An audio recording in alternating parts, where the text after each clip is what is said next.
Hello bachcho, let's read this question. So this question says a conducting loop is placed in uniform magnetic field with its plane perpendicular to the field and EMF is induced in the loop if option A it is translated, option B it is rotated about its axis, C is both A and B, option D is it is rotated about its diameter. Okay, तो चलिए बच्चों अब हम इस question को start करते हैं।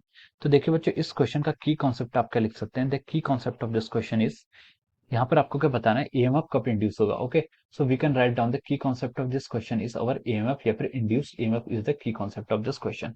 अब देखिए इंड्यूस ईएमएफ क्या होता है। इंड्यूस ईएमएफ आपका तब आता है, इंड्यूस ईएमएफ जो आता है वो तब आता है जब आपका क्या होता है, there is change in magnetic flux. जब आपका क्या हो, फ्लक्स में क्या हो, आपका चेंज हो, there is change in magnetic flux. और फ्लक्स क्या होता है आपका, फ्लक्स होता है आपका phi is equal to B vector dot of E vector, या फिर आप इसको क्या लिख सकते हैं, बी ए कॉस थीटा। ठीक है, अब देखिए आपका फ्लक्स कैसे कैसे चेंज हो सकता है। आइदर आपका थीटा चेंज हो, थीटा क्या हो, वेरी करे। थीटा कैसे वेरी कर सकता है, थीटा क्या है आपका एरिया वेक्टर और मैग्नेटिक फील्ड के बीच का एंगल है।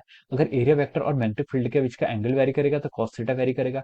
एरिया अगर आपका इंक्रीज हो रहा है, डिक्रीज हो रहा है, तब आपका मैग्नेटिक फील्ड, तब आपका मैग्नेटिक फ्लक्स चेंज हो सकता है। या फिर आपका मैग्नेटिक फील्ड इंक्रीज हो डिक्रीज हो, तब भी आपका क्या हो सकता है, मैग्नेटिक फ्लक्स क्या होगा, चेंज होगा और इंड्यूस ईएमएफ हो सकता है। तो तीन टाइप के केसेस यहाँ पर बनते हैं। अब हमसे क्वेश्चन में क्या बोला उसने, देखिए क्वेश्चन को अगर हम ध्यान से पढ़ें तो क्वेश्चन में उसने बोला कि एक conducting loop is placed in a uniform magnetic field. एक कंडक्टिंग लूप को हमने एक यूनिफॉर्म मैग्नेटिक फील्ड में रखा है with its plane perpendicular to the field, conducting loop. अब मान लीजिए आपका क्या है, ये आपका मान लीजिए कोई मैग्नेटिक फील्ड है, this is our uniform magnetic field. Uniform magnetic field का मतलब ये होता है कि आपका जो मैग्नेटिक फील्ड है उसका मैग्नीट्यूड क्या रहेगा, कांस्टेंट रहेगा। Okay, B is uniform, uniform मतलब होता है आपके स्पेस के साथ साथ मैग्नेटिक फील्ड कांस्टेंट है। ठीक है, स्पेस के साथ साथ जो चेंज होता है उसे हम क्या बोलते हैं, यूनिफॉर्म। ओके, अब देखिए यहाँ पर आपका कोई कंडक्टिंग, उसने बोला कि कंडक्टिंग लूप है। मान लीजिए कोई सर्कुलर लूप आपने यहाँ पर ऐसे रख दी है, this is our circular loop, आपने ऐसे रखी है। मैग्नेटिक फील्ड की डायरेक्शन क्या है, इनटू द पेज, यानी कि इनटू द स्क्रीन, स्क्रीन के तरफ है। और ये आपका क्या है, आपका ये लूप है, सर्कुलर लूप है।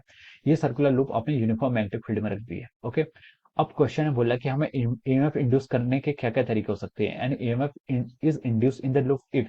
अगर देखिए, अगर उसने पहला ऑप्शन दिया है कि इट इज ट्रांसलेटेड, तो देखिए अगर ये ट्रांसलेट करेगा तो ट्रांसलेट करने से बी वेक्टर आपका कांस्टेंट है, देखिए फ्लक्स चेंज होना चाहिए, तभी आपका क्या होगा, फ्लक्स चेंज होगा, तभी आपका मैग्नेटिक फील्ड, सॉरी, तभी आपका ईएमएफ इंड्यूस होगा। तो बी तो आपका कांस्टेंट है, तो बी पर तो आपका कोई फर्क नहीं पड़ने वाला, तो बी से तो कोई फर्क नहीं पड़ता। दूसरा आपका एरिया है, एरिया भी आपका कांस्टेंट है, एरिया क्या आपका कांस्टेंट रहेगा, तो एरिया भी आपका क्या रहेगा, एरिया पे भी कोई चेंज होने नहीं वाला है। अगर आप इसको ट्रांसलेशन मोशन मतलब होता है आपको इससे वी वेलोसिटी से किसी भी डायरेक्शन में मूव कराना है, तो मैग्नेटिक फील्ड कांस्टेंट है, उस पर फर्क नहीं पड़ने वाला। एरिया भी कांस्टेंट है, उस पर भी कोई फर्क नहीं पड़ने वाला। कॉस थीटा, थीटा के यहाँ पर angle between the area and magnetic field.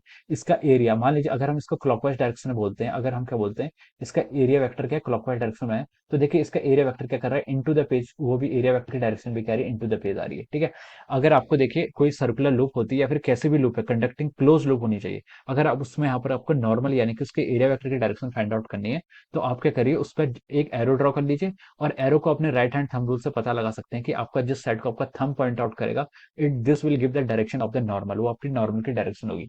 तो देखिए इस केसेस में आपकी जो नॉर्मल की डायरेक्शन है, यानी कि जो आपका नॉर्मल है और मैग्नेटिक फील्ड है, उनके बीच में क्या बनना है, एंगल आपका जीरो है, कांस्टेंट एंगल बनना है। ठीक है, यानी कि यहाँ पर आपका फ्लक्स क्या रहेगा, कांस्टेंट कांस्टेंट ही रहेगा, फ्लक्स तो चेंज होने वाला है नहीं। ठीक है, तो हम बोल सकते हैं कि ए ऑप्शन तो आपका रॉन्ग हो गया, EMF is induce in the loop if it is translated, तो हम बोलेंगे कि ए ऑप्शन आपका क्या हो जाएगा, रॉन्ग हो जाएगा। अब चलिए अब हम मूव करते हैं अपना ऑप्शन बी की तरफ। ऑप्शन बी में बोला है कि इसने if it is rotated about its axis, अगर हम इसको इसकी एक्सिस के अबाउट रोटेट करें। एक्सिस के अबाउट रोटेट करेगा मतलब क्या होता है, ये इसकी एक्सिस है, एक्सिस यानी कि जो इसकी एक्सिस होगी, इस लूप की एक्सिस कौन सी होगी, इस लूप की एक्सिस होगी इनटू द पेज, इस पेज के अंदर को जो जा रही है वो इसकी क्या है, इनटू एक्सिस है। ठीक है, ये आप मान सकते हैं, ये आपकी लूप इस एक्सिस के अबाउट क्या कर रही है, रोटेट कर रही है। ओके, अगर आप मान लें कि रोटेशन हो रहा है, तो ये रोटेट, इसको अगर उसने बोला कि if it is rotated about it axis, ठीक है, इसे हम क्या कर रहे हैं, इसके एक्सिस के अबाउट रोटेट कर रहे हैं। मान लीजिए ऐसे ओमेगा एंगुलर वेलोसिटी से रोटेट कर रही है, तो अगर ये रोटेट करेगी तो देखिए इसमें बी वेक्टर फिर भी कांस्टेंट रहेगा, एरिया वेक्टर फिर भी कांस्टेंट रहेगा, और एंगल बिटवीन द एरिया और मैग्नेटिक फील्ड वो भी आपका कांस्टेंट रहेगा। ठीक है, ये आपका जो रोटेट कर रही है, आपकी इस तरीके से रोटेट कर रही है, कॉइल आपकी ये क्या कर रही है, ऐसा रोटेट करने में लगी है। रोटेट करेगी तो उसका नॉर्मल वेक्टर तो अभी भी इनटू द स्क्रीन रहेगा, और मैग्नेटिक फील्ड अभी भी इनटू द स्क्रीन है। तो रोटेट करने से भी, एक्सिस के अबाउट रोटेट करने से भी कोई आपका यहाँ पर फ्लक्स क्या हो रहा है, चेंज नहीं हो रहा है। अगर आपका फ्लक्स ही चेंज नहीं हो रहा है तो ईएमएफ भी क्या होगा, इंड्यूस नहीं होगा। तो बी ऑप्शन भी क्या हो जाएगा आपका यहाँ पर, रॉन्ग हो जाएगा। अब सी पर चलते हैं। सी पर इसने बोला कि both A and B, this is also wrong. अब देखिए डी ऑप्शन, डी ऑप्शन ने बोला कि if the coil is rotated about its diameter, अगर हम इस कॉइल को इसके डायमीटर के अबाउट रोटेट करें। डायमीटर के अबाउट रोटेट करने का मतलब यह है कि देखिए अभी तक एक्सिस के अबाउट रोटेट कर रही थी, जैसे ये आपकी क्या कॉइल है, दिस इज योर कॉइल, और ये इसका क्या हो जाता है, ये इसका डायमीटर है, ये इसका डायमीटर के अबाउट रोटेट कर रहे हैं। ओके, डायमीटर आप कहीं पर भी ले सकते हैं, ठीक है, एक सर्किल के इनफाइनाइट डायमीटर हो सकते हैं, ठीक है। अब देखिए यहाँ पर आप क्या कर सकते हैं, अगर हम इसको डायमीटर के अबाउट रोटेट कर रहे हैं, यानी कि अब ये ऐसे रोटेट कर रही है, ओके, इधर ऐसे करा लीजिए, ऐसे करा लीजिए, कैसे भी करा लीजिए, ठीक है। तो देखिए अब आपकी मैग्नेटिक फील्ड क्या है, इनटू द स्क्रीन है, मैग्नेटिक फील्ड की डायरेक्शन तो आपकी इनटू द स्क्रीन ही है। और अब ये रोटेट करेगी तो देखिए एरिया वेक्टर, अगर ये डायमीटर के अबाउट रोटेट कर रही है तो उसका एरिया वेक्टर हर इंस्टेंट पर चेंज हो रहा है। एरिया वेक्टर हर इंस्टेंट पर चेंज हो रहा है। एरिया वेक्टर, एरिया का मैग्नीट्यूड कांस्टेंट है, एरिया वेक्टर चेंज हो रहा है, मतलब एरिया की डायरेक्शन चेंज हो रही है। तो हम बोल सकते हैं कि बी वेक्टर और ए वेक्टर के यहाँ पर के बीच में जो एंगल है वो एंगल आपका हर इंस्टेंट पर चेंज होगा अगर ये डायमीटर के अबाउट रोटेट करेगी। तो हम बोल रहे हैं कि यहाँ से जो आपका एंगल है, यहाँ पर क्या हो रहा है आपका, ये एंगल, एंगल थीटा, ये एंगल आपका क्या हो रहा है, चेंज हो रहा है। ये आपका क्या हो रहा है, चेंज हो रहा है, यानी कि आपके इंक्रीज हो रहा है, डिक्रीज हो रहा है। बी वेक्टर तो अब भी कांस्टेंट है, एरिया वेक्टर अब भी कांस्टेंट है, लेकिन यहाँ पर आपका जो एंगल है between the B vector and A vector, angle is changing.